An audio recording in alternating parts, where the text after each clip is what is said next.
ধন্যবাদ জানাইছো। আমি 2011 তদানীন্তন রাজ্যপাল রঞ্জিত শেখর মুসাহারির মুখ্য অতিথি হিসাবে লই অসমীয়া পরিষদের জাতীয় অভিবর্তন অনুষ্ঠিত করি। 52টা সন্মানীয় গোষ্ঠীক একেলগে একক সাংস্কৃতিক আইডেন্টিটি হিসাবে আমি সর্বসন্মতিক্রমে সিদ্ধান্ত লইছো মিয়া জনগোষ্ঠী হিসাবে আমি সেদিনা ডিক্লেয়ার করছি 2011 চনত। এতিয়া আর 1994 চনতেই এটা আমি ডিক্লেয়ার করেছি আর তেতিয়া আমার সেটা সিদ্ধান্ত হয়েছে। এতিয়া কোনোবাই হাতিয়া উজানি দেশি জোলহা সৈয়দ ইত্যাদি ইত্যাদি নামত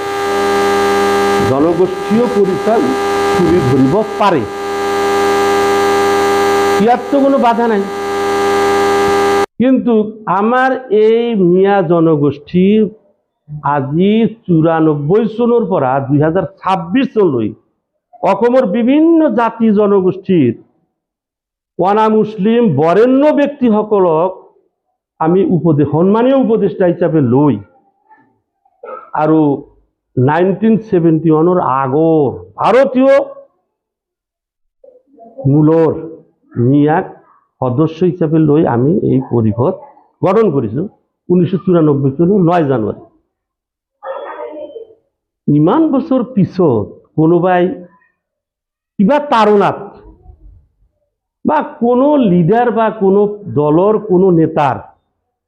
ভৰিৰ তলত হয়তো মাটি নাই, তো মাটি নহলে তো অহা 2026 রাজনীতি কৰিব কেনেকৈ? সেই চিন্তাত সেই তেনেকুৱা ষড়যন্ত্ৰকাৰী কিছুমান লিডাৰে হয়তো পাগলা হৈছে। পাগলা হৈ ইয়াৰ পৰা মিয়া নামৰ পৰা দূৰত লৈ গৈ ৰাজনীতি কৰিব বিচাৰি আছে আৰু সেই ৰাজনৈতিক দলৰ সেই লিডাৰবিলাকৰ অন্ধ ভক্ত কিছুমানে হয়তো ভাটিয়া জনগোষ্ঠী হিচাপে মাত মাতি আছে, চেষ্টা কৰি আছে, কৰিবই পাৰে। উজানি ভাটিয়া এইবিলাক শব্দ অসমৰ জাতীয় জীৱনৰ লগত আজি নাই। অসমৰ জাতীয় জীৱনৰ লগত থাকিবলৈ হলে মিয়া পৰিষদ অলৰেডি প্ৰতিষ্ঠিত, অকল অসমতেই নহয় রাষ্ট্রীয় পর্যায়েতো প্রতিষ্ঠিত হয়েছে।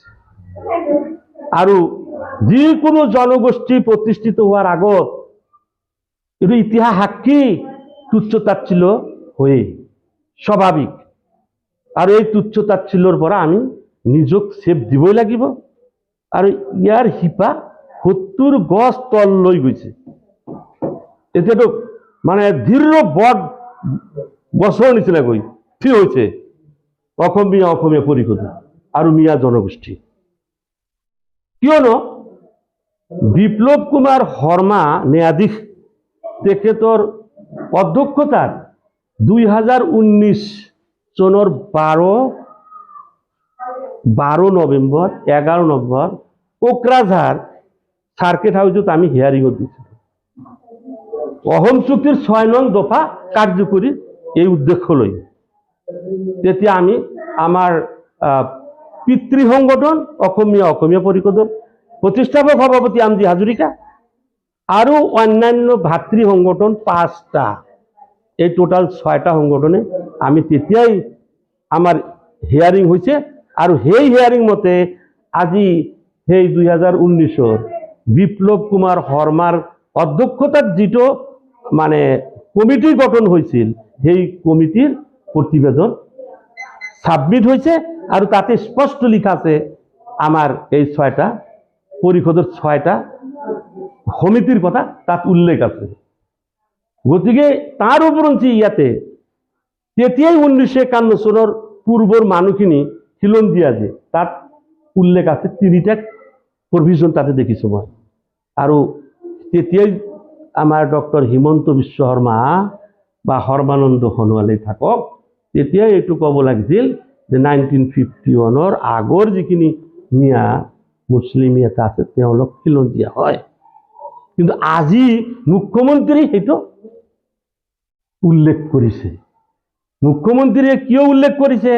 অসমৰ মিয়া অসমৰ জাতীয় জীৱনৰ লগত থকা সকলো ৰাইজে এইটো বুজিবলৈ বাকী নাই তথাপিতো মুখ্যমন্ত্ৰী এইটো উচ্চাৰণ কৰিছে এনেকুৱা ভাষ্য ৰাখিছে কি যে মই 1900 কি কৈছে 1951 চনৰ পূৰ্বৰ যিসকল মিয়া মুছলমান আছে তেওঁলোক খিলঞ্জীয়া মই বিধাতাৰ ওচৰত নেদেখাজনৰ ওচৰত প্ৰাৰ্থনা কৰিছো হিমন্ত বিশ্ব শৰ্মা ডাঙৰীয়াক নেদেখাজনে সুমতি দান কৰক আৰু হিমন্ত এইটোও কওক চৰ চাপৰিৰ যিমান 1951 চনৰ আগৰ মিয়া মুছলমান ইয়াত আছে তেওঁলোক যেহেতু খিলঞ্জীয়া তেওঁলোকৰ ভূমি পাট্টা যদিও কংগ্ৰেছে দিয়া নাই আমি দি দিম কৈ থাকক কৰি থাকক তেনেহলে যদি এনেকুৱা হৈ যায় হোৱাটো মই কামনা কৰিছো আৰু নেদেখা জনৰ ওচৰত প্ৰাৰ্থনা কৰিছো যাতে আমাৰ মুখ্যমন্ত্ৰী হিমন্ত বিশ্ব শৰ্মা ডাঙৰীয়াই এনেকুৱা ষ্টেপ লয় আপনি অনুৰোধ জানাবো আহ্বান জনাইছো নেদেখা জনৰ ওচৰত প্ৰাৰ্থনা কৰিছো সুমতি দান কৰক মাটিৰ পাট্টা এওঁলোকৰ ওপৰত যিমান অত্যাচাৰ এওঁলোকৰ ওপৰত লৈ যিটো মানে আপোনাৰ ঘৃণাসূচক মন্তব্য বক্তব্য ভাষ্য মুখ্যমন্ত্ৰীৰ পৰা আৰম্ভ কৰি মুখ্যমন্ত্ৰীৰ ভক্তসকলেও যিবিলাক কৰি আছে সেইবিলাক কৰা বন্ধ কৰক তাৰ কাৰণে মই প্ৰাৰ্থনা কৰিছো আৰু চৰ চাপৰিত ব্ৰহ্মপুত্ৰ ভেলীত যিমান মিয়া মুছলমান 1951 আগৰ হয় অতি সোনকালে পাট্টা দিয়ক মুখ্যমন্ত্ৰীক এটা মই আহ্বান জনাইছো তেতিয়া মুখ্যমন্ত্ৰী যি পদ্ধতিৰে যি প্ৰচেষ্টাৰে সংঘাত সৃষ্টি কৰি ৰাজনীতি কৰিব বিচাৰিছে তেখেতৰ প্ৰয়োজন নাই মুখ্যমন্ত্ৰীৰ লগত থকা নথকা সেইটো আমাৰ সংগঠনৰ কথা আৰু 2008 চনত হ'ব লাগে যেতিয়া মুখ্যমন্ত্ৰী তৰুণ গগৈ আছিল তেতিয়া আমাৰ প্ৰথম ডিমাণ্ড আছিল non territorial community territory satellite মিয়া উন্নয়ন সাহিত্য পৰিষদৰ বা শাসনৰ কথা আমি দাবী লৈ গৈছিলো লগত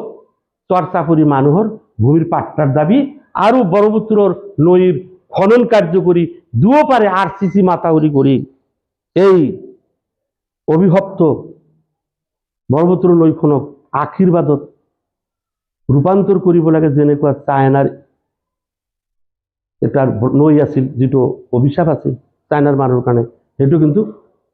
আশীৰ্বাদত পৰিণত হৈছে তেতিয়া এই কংগ্ৰেছৰ কিছুমান কি ভাষাৰে কম আৰু মই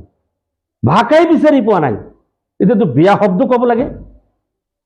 তেওঁলোকৰ কাৰণে আমাৰ এই দাবী পূৰণ হোৱা নাই আৰু সেই দাবী যদি এতিয়া আগবাঢ়ি আছে আৰু এতিয়া আপুনি যদি নাম ক'ব কয় তেনেহ'লে মই ধামাধুম কৈ দিব পাৰোঁ ডক্টৰ নজৰুল আছিল ৰকিবুল ৱাজেদ আলী চৌধুৰী আদি কৰি এনেকুৱা আৰু বহুত নেতা আছিলে কিছুমানে কৈছে মামাৰ দেশত থাকো এই দাবী লৈ মুখ্যমন্ত্ৰী তৰুণ গগৈৰ ওচৰত যাব নোৱাৰো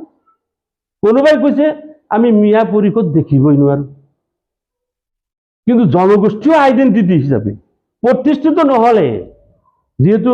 জনগোষ্ঠীয় এটা ট্ৰেন্ড চলিছে আৰু সকলোৱে নিজৰ নিজৰ জনগোষ্ঠী প্ৰতিষ্ঠা কৰি